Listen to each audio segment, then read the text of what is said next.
ಇದರ ನಡುವೆ ಬದಲಾದ ಹವಾಮಾನ ಡೆಂಗ್ಯೂವನ್ನು ಹೆಚ್ಚು ಮಾಡ್ತಾ ಇದೆ. ರಾಜಧಾನಿ ಬೆಂಗಳೂರು ಮಾತ್ರ ಅಲ್ಲ, ಇನ್ನೂ ಹಲವು ಜಿಲ್ಲೆಗಳಲ್ಲಿ ಡೆಂಗ್ಯೂ ಕೇಸ್ ಮತ್ತು ಡೆಂಗ್ಯೂವಿನಿಂದ ಸಾವನ್ನಪ್ತಾ ಇರೋರ ಸಂಖ್ಯೆ ಹೆಚ್ಚಾಗ್ತಾ ಇದೆ. ಇದಕ್ಕೆ ಸಂಬಂಧಪಟ್ಟಂತೆ ಒಂದು ರಿಪೋರ್ಟ್ ನೋಡೋಣ.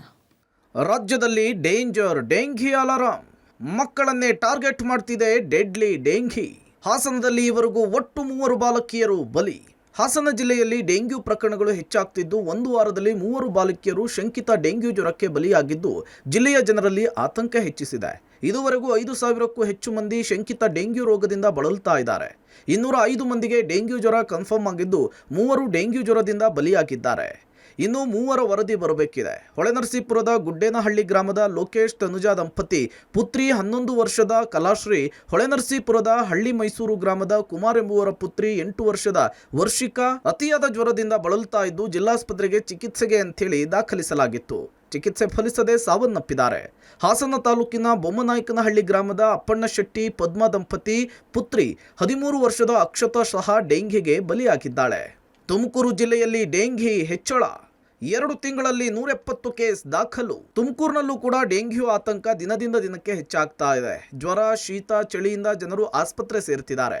ಜಿಲ್ಲೆಯಲ್ಲಿ 3,082 ಮಂದಿಗೆ ಡೆಂಗ್ಯೂ ಲಕ್ಷಣ ಕಂಡು ಬಂದಿದ್ದು, 1,542 ಮಂದಿಯ ಸ್ಯಾಂಪಲ್ಗಳಲ್ಲಿ ಒಟ್ಟು 170 ಮಂದಿಗೆ ಡೆಂಗ್ಯೂ ಕನ್ಫರ್ಮ್ ಆಗಿದೆ. ಆದರೆ ಈವರೆಗೂ ಜಿಲ್ಲೆಯಲ್ಲಿ ಡೆಂಗ್ಯೂಗೆ ಯಾವುದೇ ಬಲಿಯಾಗಿಲ್ಲ. ಜಿಲ್ಲೆಯಲ್ಲಿ ಡೆಂಘಿ ತಡೆಗಟ್ಟಲಿಕ್ಕೆ ಆರೋಗ್ಯ ಇಲಾಖೆ ಪ್ರತಿ ವಾರ ಸಿಬ್ಬಂದಿ ಮತ್ತು ಆಶಾ ಕಾರ್ಯಕರ್ತರಿಂದ ಲಾರ್ವಾ ಸರ್ವೆಯನ್ನು ನಡೆಸ್ತಾ ಇದೆ. ಸೊಳ್ಳೆಗಳನ್ನು ನಿಯಂತ್ರಣ ಮಾಡಲು ಜಿಲ್ಲೆಯ ನಗರಗಳು, ಪಟ್ಟಣಗಳು ಮಾತ್ರವಲ್ಲ, ಹಳ್ಳಿಗಳಲ್ಲಿಯೂ ಕೂಡ ಫಾಗಿಂಗ್ ಮಾಡುವ ಕೆಲಸ ನಡೆಸ್ತಿದೆ. ಇದುವರೆಗೂ ನಮ್ಮ 170 ಕೇಸಲ್ಲಿ ಯಾವುದೂ ಡೆತ್ ಆಗಿಲ್ಲ. ನಮಗೆ ಎಲ್ಲನೂ ವಾಸಿ ಆಗಿದ್ದಾವೆ. ಅದರಲ್ಲಿ ಮಕ್ಕಳಲ್ಲಿ ಒಂದು ಸ್ವಲ್ಪ ಬಂದಿದೆ. ಈಗ ಒಂದು ಸ್ವಲ್ಪ ಮೊನ್ನೆ ಎಲ್ಲ ಒಂದು ಸ್ವಲ್ಪ ಮಕ್ಕಳಲ್ಲಿ ಬಂದಿದೆ. ಮಕ್ಕಳನ್ನು ಬೆಳಿಗ್ಗೆ ತಾನೇ ಹೋಗಿ ನೋಡಿದು ಆಕ್ಟಿವ್ ಆಗಿದ್ದಾವೆ, ಏನೂ ತೊಂದರೆ ಇಲ್ಲ. ಆ ಥರ ಯಾವುದು serious case, dengue serious case Tumakuru ಜಿಲ್ಲೆಯಲ್ಲಿ ಇಲ್ಲ. ಈಗ ನಾವು ಎಲ್ಲ ಆ್ಯಂಟಿ ಲಾರ್ವಲ್ ಮೆಷರ್ಸ್ ಎಲ್ಲ ತೊಗೊಂಡಿದ್ದೀವಿ. ಡ್ರೈ ಡೇ ಮಾಡ್ತಾ ಇದ್ದೀವಿ.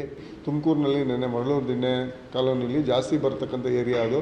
ಅಲ್ಲಿ ಹೆಚ್ಚು ಜನಸಂದಣಿ ಇರೋದ್ರಿಂದ ಅಲ್ಲಿ ನೆನ್ನೆನೂ ಹೋಗಿ ಒಂದು ಜಾಥಾ ಮಾಡಿ ಲಾರ್ವಾ ಸರ್ವೆ ಮಾಡಿಬಿಟ್ಟು ಬಂದಿದ್ದೀವಿ. ಲಾಸ್ಟ್ ಟೈಮಿಗೆ ಕಂಪೇರ್ ಮಾಡಿದ್ರೆ ಈ ವರ್ಷ ಕಮ್ಮಿ ಇದೆ. ಆದರೂ ನಾವು ಮುನ್ನೆಚ್ಚರಿಕೆ ವಹಿಸ್ತಾ ಇದ್ದೀವಿ. ಎಲ್ಲ ಕಡೆ ಮುನ್ನೆಚ್ಚರಿಕೆ ವಹಿಸ್ತಾ ಇದ್ದೀವಿ. ದಾವಣಗೆರೆಯಲ್ಲಿ ಡೆಂಗ್ಯೂ ತಾಂಡವ. ಜನರಲ್ಲಿ ಆತಂಕ ಸೃಷ್ಟಿಸಿದ ಚಿಕನ್ಗುನ್ಯಾ. ದಾವಣಗೆರೆಯಲ್ಲಿ ಕಳೆದ ವರ್ಷಕ್ಕಿಂತ ಈ ವರ್ಷ 2 ಪಟ್ಟು ಡೆಂಗ್ಯೂ ಹೆಚ್ಚಾಗಿದೆ. ಗ್ರಾಮೀಣ ಪ್ರದೇಶಕ್ಕಿಂತ ನಗರ ಪ್ರದೇಶಗಳಲ್ಲಿಯೇ ಡೆಂಗ್ಯೂ ಪ್ರಕರಣ ಹೆಚ್ಚಾಗಿ ಕಂಡುಬರುತ್ತಿದೆ. ಜಿಲ್ಲಾದ್ಯಂತ 1,348 ಮಾದರಿಗಳನ್ನು ಪರೀಕ್ಷೆಗೊಳಪಡಿಸಿದ್ದು, ಅದರಲ್ಲಿ 142 ಡೆಂಗ್ಯೂ ಕೇಸ್ ಪತ್ತೆಯಾಗಿದೆ. ಇನ್ನು ಚಿಕನ್ಗುನ್ಯಾ ಕೂಡ ಹೆಚ್ಚಾಗ್ತಾ ಇದ್ದು, 33 ಜನರಲ್ಲಿ ಚಿಕನ್ಗುನ್ಯಾ ಕಾಣಿಸಿಕೊಂಡಿದೆ. ಹೊನ್ನಾಳಿ ತಾಲೂಕಿನ ಹನುಮನಹಳ್ಳಿ ಗ್ರಾಮದ ಅನುಷ್ಯಾ ಡೆಂಗ್ಯೂಗೆ ಬಲಿಯಾಗಿದ್ದಾರೆ. ಈಗಾಗಲೇ ಆರೋಗ್ಯ ಇಲಾಖೆಯ ಅಧಿಕಾರಿಗಳು ಮತ್ತು ಸಿಬ್ಬಂದಿಗಳು ಫೀಲ್ಡ್ಗೆ ಇಳಿದಿದ್ದು ಜನರಲ್ಲಿ ಜಾಗೃತಿ ಮೂಡಿಸುವ ಕೆಲಸ ಮಾಡ್ತಿದ್ದಾರೆ. ಎಲ್ಲೆಲ್ಲಿ ಈಡಿಸ್ ಈಜಿಪ್ಟಿ ಮಸ್ಕಿಟೋ ಲಾರ್ವಾ ಕಂಡು ಬರ್ತಾ ಇದೆ ಅಂಥವು ಕಡೆ ನಾವು ರಾಸಾಯನಿಕ ವಸ್ತುಗಳನ್ನು ಸಿಂಪಡಿಸಿ ಆ ಲಾರ್ವಾವನ್ನು ನಾಶ ಮಾಡ್ತಾ ಇದ್ದಾವೆ.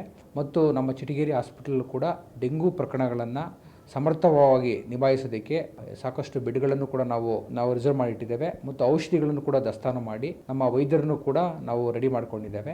ಜನವರಿಯಿಂದ ಇಲ್ಲಿಯವರೆಗೆ 142 ಕೇಸು ಪಾಸಿಟಿವ್ ಬಂದವೆ. ಎಲ್ಲರೂ ಚಿಕಿತ್ಸೆ ತಗೊಂಡು ಗುಣಮುಖರಾಗಿದ್ದಾರೆ. ಒಂದು ಕೇಸು ಸಸ್ಪೆಕ್ಟೆಡ್ ಕೇಸು ಮಣಿಪಾಲದಲ್ಲಿ ಒಂದು ಡೆತ್ ಆಗಿದ್ದ ವರದಿ ಬಂದಿದೆ. ಅದನ್ನು ಬಿಟ್ಟರೆ ಬೇರೆ ಯಾವ ಕೇಸಸ್ಸು ಏನು ಮರಣಾಂತಿಕ ಆಗಿಲ್ಲ. ಎಲ್ಲ ಗುಣಮುಖ ಅಂದರೆ ಟ್ರೀಟ್ಮೆಂಟ್ ಎಲ್ಲ ಕೊಡ್ತಾ ಇದ್ದೀವಿ. ಮುಂಜಾಗ್ರತೆ ಕ್ರಮವನ್ನು ಎಲ್ಲ ಗ್ರಾಮ ಮಟ್ಟದಲ್ಲಿ, ತಾಲೂಕು ಮಟ್ಟದಲ್ಲಿ, ಜಿಲ್ಲಾ ಮಟ್ಟದಲ್ಲೆಲ್ಲ ಕಾರ್ಯಕ್ರಮಗಳು ನಡೆಸ್ತಿದ್ದೇವೆ. ಕಲಬುರಗಿಯಲ್ಲೂ ಡೆಂಗ್ಯೂ ಚಿಕನ್ಗುನ್ಯಾ ಹಾವಳಿ. ಜೂನ್ ಅಂತ್ಯದವರೆಗೂ ಕೂಡ ಕಲಬುರಗಿ ಜಿಲ್ಲೆಯಲ್ಲಿ 180 ಜನರಿಗೆ ಡೆಂಗ್ಯೂ ಪಾಸಿಟಿವ್ ಬಂದಿದೆ. ಮತ್ತೊಂದು ಕಡೆ ಡೆಂಗ್ಯೂ ಜೊತೆಗೆ ಚಿಕನ್ಗುನ್ಯಾ ಕೂಡ ಸೈಲೆಂಟ್ ಆಗಿಯೇ ಎಂಟ್ರಿ ಕೊಡ್ತಿದೆ. ಜೂನ್ ಅಂತ್ಯಕ್ಕೆ 1,033 ಚಿಕನ್ಗುನ್ಯಾ ಟೆಸ್ಟ್ ಮಾಡಿದರೆ ಅದರಲ್ಲಿ 57 ಚಿಕನ್ಗುನ್ಯಾ ಪಾಸಿಟಿವ್ ಬಂದಿದೆ. ನಿಂತ ನೀರಿನಲ್ಲಿ ಸೊಳ್ಳೆಗಳು ಸಂತಾನೋತ್ಪತ್ತಿ ಮಾಡುವ ಮೂಲಕ ಒಂದಲ್ಲ ಒಂದು ರೋಗ ಹರಡೋದಕ್ಕೆ ಮುಂದಾಗ್ತಾ ಇದೆ. ಮನೆಯ ಸುತ್ತಮುತ್ತಲು ಮತ್ತು ಮನೆಯ ಒಳಗಡೆ ಕೂಡ ಕ್ಲೀನ್ ಇಟ್ಕೊಳ್ಳುವಂತಹ ಕೆಲಸ ಮಾಡಬೇಕು ಅಂತ ಹೇಳಿ ಆರೋಗ್ಯ ಇಲಾಖೆ ಸೂಚನೆ ಕೊಟ್ಟಿದೆ. ಇಲ್ಲಿ ನಾವು ಹೋದ ವರ್ಷಕ್ಕಿಂತ ಈ ವರ್ಷ ನಾವು 1,748 ಟೆಸ್ಟ್ ಇಲ್ಲಿ ತನಕ ನಾವು ಮಾಡಿದ್ದೀವಿ. ಸೊ 1,748ದಲ್ಲಿ 180 ಪಾಸಿಟಿವ್ ಬಂದಿದೆ. ಸೊ ಅದರಲ್ಲಿ ಚಿಕನ್ಗುನ್ಯಾ ಟೆಸ್ಟ್ ಮಾಡಿದ್ದು 1,033 ಸ್ಯಾಂಪಲ್ಗಳನ್ನು ನಾವು ಟೆಸ್ಟ್ ಮಾಡಿದ್ದೀವಿ. ಆ 1,033 ಟೆಸ್ಟ್ಗಳಲ್ಲಿ 57 ಟೆಸ್ಟ್ಗಳು ಚಿಕನ್ಗುನ್ಯಾ ಪಾಸಿಟಿವ್ ಬಂದಿದೆ. ನಾವು ಅಬ್ಸರ್ವ್ ಮಾಡಿದ್ದೇವೆ. ನಮ್ದೆಲ್ಲ ಲಾಸ್ಟ್ ನಮ್ದು ಅನುಭವದ ಪ್ರಕಾರ ಯಾರ ಮನೆಯಲ್ಲಿ ಇಂಥ ಒಂದು ಸಂಗ್ರಹಣೆ ಮಾಡೋದಿತ್ತು, ಯಾರ ಮನೆಯಲ್ಲಿ ಒಂದು ಸಣ್ಣ ಸಣ್ಣ ನೀರಿನಲ್ಲಿ ಹುಳಗಳಾಗ್ತಾವ, ಹುಳಗಳನ್ನು ಲಾರ್ವೆಗಳು ಅಂತವೆ, ಏಡಿಸ್ ಈಜಿಪ್ಟಿ ಮಸ್ಕಿಟೋ ಲಾರ್ವೆಗಳು, ಅಂಥ ಮನೆಗಳಲ್ಲಿ ಹೆಚ್ಚಾಗಿ ಚಿಕನ್ಗುನ್ಯಾ ಆಗೋದು, ಅಂಥ ಮನೆಯಲ್ಲಿ ಕೂಡ ಡೆಂಗ್ಯೂ ಹೆಚ್ಚಾಗೋದು ನಾವು ನೋಡ್ಕೊಂಡಿವಿ. ಸೊ ಅದಕ್ಕಾಗಿ ನಾನು ಎಲ್ಲ ಸಾರ್ವಜನಿಕರಲ್ಲಿ ಮನವಿ ಮಾಡೋದು ಏನಪ್ಪ ಅಂತಂದರೆ, ತಮ್ಮ ಮನೆ ಸುತ್ತಮುತ್ತ ಎಲ್ಲಿಯೂ ಸಣ್ಣ ಸಣ್ಣ ನೀರುಗಳು ಸಂಗ್ರಹಣೆ ಆಗಬಾರ್ದು. ಒಟ್ಟಾರೆ ಡೆಂಗ್ಯೂ ಪ್ರಕರಣಗಳು ರಾಜ್ಯದ ಜನತೆಯ ನಿದ್ದೆಗೆಡಿಸಿದ್ದು ಸಾವಿನ ಆತಂಕ ಸೃಷ್ಟಿಯಾಗಿದೆ. ಆರೋಗ್ಯ ಇಲಾಖೆ ಮತ್ತಷ್ಟು ಕ್ರಮಗಳನ್ನು ಕೈಗೊಳ್ಳುವ ಮೂಲಕ ಜನರಲ್ಲಿ ಡೆಂಗ್ಯೂ ಬಗ್ಗೆ ಮತ್ತಷ್ಟು ಜಾಗೃತಿ ಮೂಡಿಸುವ ಅಗತ್ಯವಿದೆ. News desk, public TV.